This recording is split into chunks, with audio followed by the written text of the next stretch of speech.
Okay guys, ہم اس time پہ safe ul Malook leak safe ul Malook پہ ہیں اور یہاں پہ ایک میاں شریف صاحب ہیں جو ہمیں سیف الملوک کی ٹرو سٹوری بتائیں گے، ہسٹری بتائیں گے. آپ سیف الملوک کو جس کے نام کے اوپر یہ جھیل کا نام مشہور ہوا، تاریخ چلی، آپ لوگوں تک کو ہماری تک پہنچی ہے. یہ ایک شہزادہ تھا جی، مصر کا بادشاہ کا بیٹا.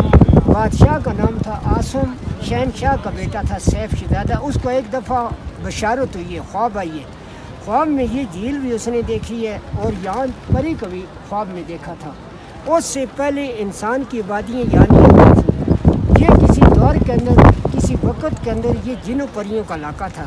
یہ پرستان علاقہ تھا اس وقت میں کہ جب انسان کی آبادی بسیرے یہاں تک نہیں پہنچی تھی. ان چیزوں کی آبادیاں، ان چیزوں کے بسیرے، ان چیزوں کی حکومت، بادشاہی اور ان چیزوں کی سیرگاہ تھی جی. وہاں سے شہزادہ اپنے گھر سے نکل آیا. 1 سال اس کو رستہ ڈھونڈتے، تلاش کرتے، بیچ میں گزر گیا. کسی طرف کا رستہ یہاں پہنچنے کا نہیں ملا. سال کے بعد اللہ کی قدرت ہے، چاند کی 14ویں رات ہے، اس کو ایک اللہ کا ولی بزرگ ملا ہے، قدرتی درویش انسان رستے میں. اس نے یہ بتایا کہ ایک ملکہ پربت پہاڑ ہے اور اس کے پاس ایک قدرتی جھیل ہے، وہاں چلے جا شہزادہ، آپ کو پری جو ہے یہ ضرور ملا بھی گی تو نظر بھی آ جائے گی. اور ملکہ پربت یہ سامنے والے یہ غیر بادلوں میں جس پہاڑ کے اوپر ملکہ رہتی ہوئی تھی، اور اس وقت بھی اس کے اوپر ان چیزوں کا بسیرا ہے. وہ چیزیں انسان کو اوپر پہنچنے نہیں دیتی، اپنی جگہ میں قبضہ ہے انہوں کا، وہ گرا دیتی ہیں، مار دیتی ہیں. جہاز ہیلی کاپٹر کو بھی اوپر سے گزرنے نہیں دیتی. جس وقت شہزادے کو جی پھر اسی بزرگ سے سلیمانی ٹوپی ملی تو اس کی مدد میں 2 جن حاضر ہوئے، جنہوں نے وہاں سے اٹھایا مصر سے. تو یہ سامنے پہاڑی ہے جس کے اوپر چھوٹی آبادی ہے، وہ سامنے کہاں پہ؟ یہ خیموں والی ہے، یہ بستی ہے.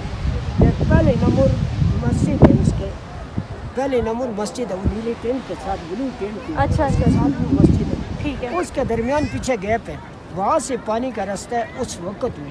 اور یہ رستہ نہیں تھا جو وقتی ہے، یہ کیسے پہاڑ اس وقت میں کلوز بند تھی اور اس وقت میں یہ جھیل تھی اوپر تک. یہ پانی تھا سارا ایسے، یہ جھیل تھی، جولائی میں تھی، یہ بہت بڑی جھیل تھی. جس وقت شہزادے نے یہ جھیل دیکھی اس نے کہا کہ جھیل تو یہی ہے.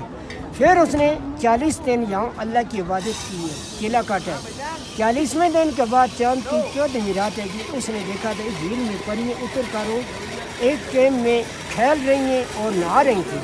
7 سہیلیاں بھی ہیں اس کی نگرانی میں، 8ویں جو ہے بدیل جمال ملکہ ساتھ ہے. اس وقت شہزادے نے اللہ کا شکریہ ادا کیا اور انہیں جنوں کو بلایا کہ یہ پری جو ہے میرے قبضے کیسے آئے گی. جن پہنچے تو سب پریوں نے اپنے تاج کنارے پر رکھے ہوئے. اب جنہوں نے اس کا تاج جو ہے ملکہ کا خاموشی سے اٹھا کے لے کے شہزادے کے قبضے میں کر دیا. پریاں جس وقت جھیل سے فارغ ہو گئے تو باہر آئیں، اپنے اپنے تاج اٹھا کر پہنے. ملکہ کا غائب ہے. دوسری پریوں سے پوچھا، دوسری نے کہا کہ ہمیں کوئی معلوم نہیں اللہ کے بغیر. وہ ڈر کی ماری بھاگ گئی، اڑ گئی، اکیلی رہ گئی ملکہ. اس وقت شہزادہ اس کے سامنے نکل آیا. شہزادے کو اس نے بولا کہ شہزادہ میرا تاج جلدی واپس کر کہ میں ایک دیو کے قبضے میں ہوں. اگر وہ جین یہاں پہنچ گیا تو دونوں کو مار ڈالے گا، ختم کر دے گا. شہزادے نے یہ بات نہیں مانی. شہزادے نے کہا جو کچھ اللہ کرے گا میرے ساتھ چلو. یہاں سے لے کے حاصل کر کے گیا ناران کی طرف، اللہ سے دعا مانگتے گئی. اللہ نے انہوں کی دعا کو قبول کیا کہ سچا زمانہ ہے، سچا وقت ہے. اس وقت کی دعائیں جو تھی جلدی اللہ کو قبول ہوتی تھی. جو پریاں واپس گئی تھی جی تو انہوں نے فوری جا کے اس دیو کو اطلاع دے دی کہ آج ہم سے ملکہ تے جدا ہو گئی جھیل میں. جس وقت دیو پہنچا، دیو نے آ کے جھیل کے ارد گرد پری کی پہلے پری کی تلاش کی ہے. اس نے پھر غصے سے یہ جھیل کو توڑا ہوا ہے یہاں سے آگے سے. یہ اس وقت پہاڑی کٹی گئی ہے، یہ فلڈ کی ہے. اس وقت جتنی جگہ یہ خالی ہو گئی، خشک ہو گئی، اس وقت ہو گئی. یہ فلڈ جا کے ناران میں داخل ہوا. پری اور شہزادہ گئے رستے میں، انہوں نے اللہ سے دعا مانگی کہ اے باری تعالیٰ دیو کا خطرہ بھی آ گیا، پیچھے سے سیلاب آ گیا، اس سے بچا. اللہ کی قدرت ہے، زمین پھٹ گئی، زمین کے اندر ایک سرنگ بن گیا غار. جس غار کے اندر بھاگ کے پری اور شہزادے نے پناہ لگی. دائیں طرف سے بھی سیلاب گزر گیا اور بائیں سے بھی گزر گیا. اس وقت بھی وہ غار موجود ہے نیچے ناران میں. سب لوگ جا کے اس غار کو دیکھتے ہیں کہ یادگار چیز ہے جس کے اندر ٹارچ روشنی اس وقت بھی پھیلتی نہیں. اس وجہ سے نہیں پھیلتی کہ اس وقت انہوں نے اللہ سے رجوع ہو کے رو کے جاری کر کے دعا مانگی تھی. وہ دعا قبول ہوئی. دعا کا سلسلہ اس وقت تک جاری ہے.